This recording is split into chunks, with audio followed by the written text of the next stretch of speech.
Hi, good morning. My name is Carolina Godinez, and today I'm going to present my key activity of Energy and Transformation 2. During this class, we have seen plenty of topics where we have to explore and use our minds to find out why things function that way. That is why my investigation will be based on the operation of a pendulum. More specific, how does the amplitude affect the pendulum?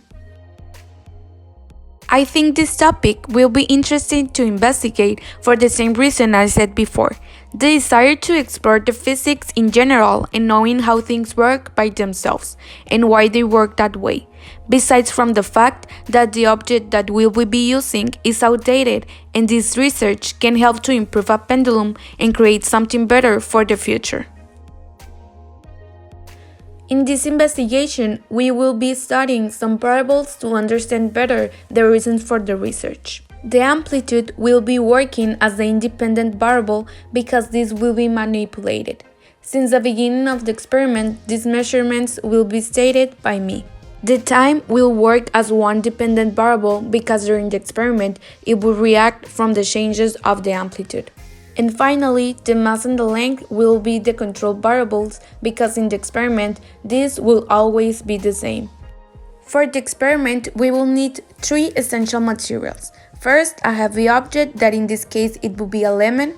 Second, some thread. And third, a protractor so I can adjust the amplitude measurements. The procedure. First, I will build the pendulum with the heavy object and the thread. I will tie the heavy object with the thread so it doesn't fall. Then I will determine some amplitudes with a protractor to carry out the point of the experiment, which is to know how the amplitude affects the period of the pendulum and if it is possible to know what other aspects affect it too. Then I will take the time in which the pendulum makes 10 swings at the different determined amplitudes.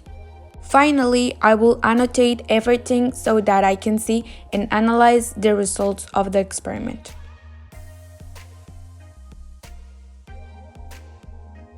How I build my pendulum. First, I need the thread, and at the end of the thread, I need to make a knot. Then I need to cut my lemon, only the middle, without cutting it completely. Then I need to put that thread inside the lemon, and to make the pendulum work I need to tie the thread to my finger.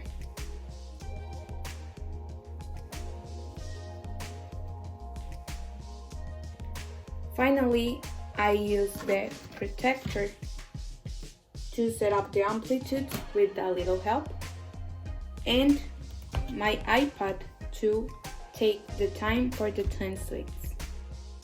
The results. As we can see, the length and the mass is always the same. The length is 0.5 meters and the mass is 100 grams. As I mentioned before, I set up 7 amplitudes which are 20 degrees, 30 degrees, 45 degrees, 80 degrees, 95 degrees, 120 degrees, and 160 degrees. And the only thing that we obtained was the time. As we can appreciate in the table and the graph shown, the greater the amplitude or angle, the farther the pendulum falls, and therefore the longer the period of the time from the pendulum. Actually, I did test in not so far angles.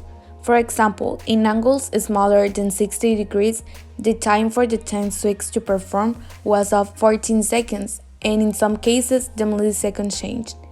That is why in this table of the results, I use angles with a big difference so we can appreciate the change in time.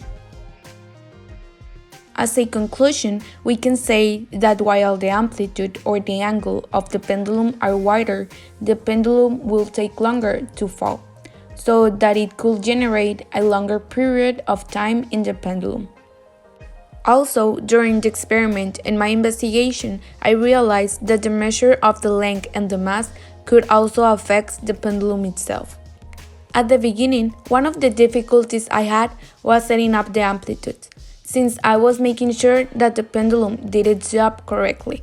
I couldn't only do it with both hands. Therefore, I decided to ask for my sister's help so she could set up the amplitude while I hold the pendulum and she could take the time for the 10 swings. Thank you for your attention and I hope you like my presentation.